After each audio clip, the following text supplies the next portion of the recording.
In 1976, a 23-year-old girl died weighing only 30 kilograms. Doctors said epilepsy. The church said 6 demons. 67 exorcisms were performed on her, and to this day, no one agrees on what really killed her. This is the true story of Anneliese Michel.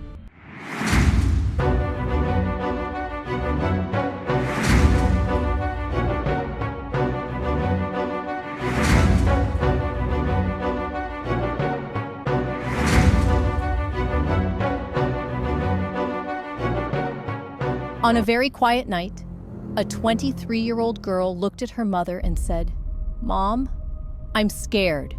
Minutes later, she was dead. Doctors said she died of starvation.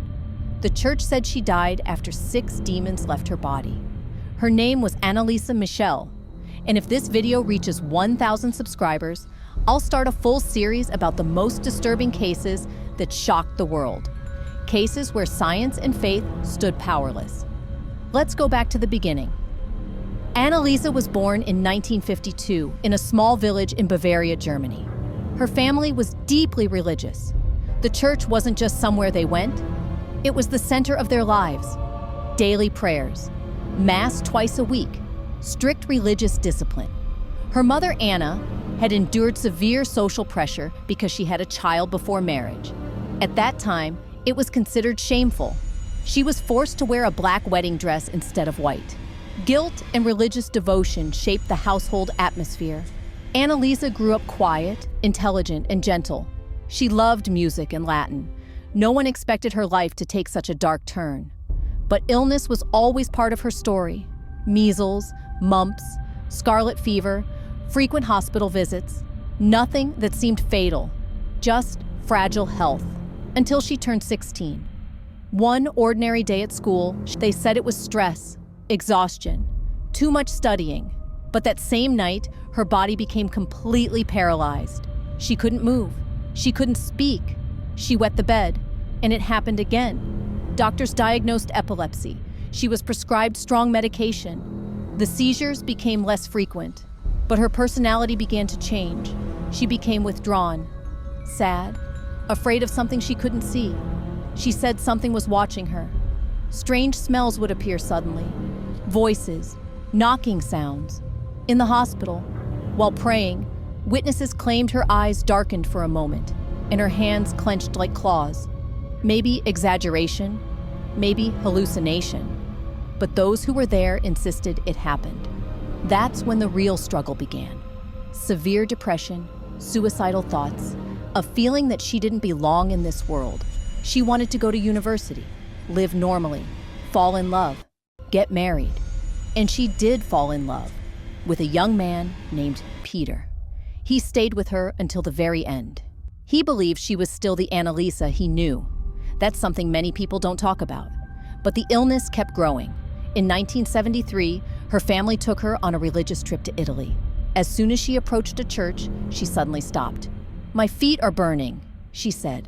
She couldn't enter. She heard prayers as if they were screams. She couldn't look at the cross. That's when her family started thinking this wasn't purely medical.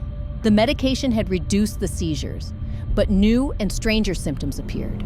Some doctors later suggested that long-term epilepsy medication can cause severe psychosis. Was that what happened? Or was it something else? One doctor joked to the family, "If medicine isn't working, try a priest." They took him seriously. Father Ernst Alt entered the picture. After meeting her, he said this wasn't mental illness. He claimed he felt a non-human energy around her. They began with minor deliverance sessions. But her condition worsened. In 1975, the church officially approved an exorcism.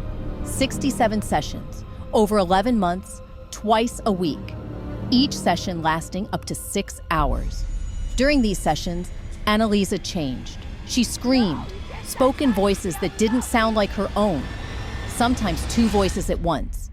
She ran until her feet bled, kneeled until her ligaments tore, ate coal, ate insects. Her weight dropped dramatically. The priest claimed she was possessed, not by one entity, but 6. Among them, Lucifer, Judas, Nero. There are real audio recordings of these sessions. Whether you believe or not, the sounds are disturbing. But outside the sessions, she was fading. She barely slept. Her teeth fell out.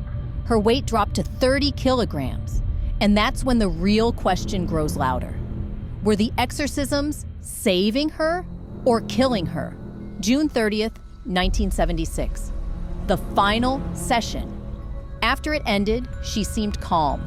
She said it was over, that she was free. Those around her said the atmosphere felt different. She looked at her mother and said, "Mom, I'm scared." And she died. The autopsy concluded. Death by malnutrition and dehydration. Her parents and the priests were put on trial for negligent homicide. The case shocked Germany. Afterward, the church revised its exorcism protocols. Requiring medical supervision, science said epilepsy and psychosis. Religion said demonic possession. But one fact remains undeniable. Her family had pursued medical treatment for years before turning to the church. And perhaps the strangest detail? The autopsy found no clear brain damage consistent with severe psychosis.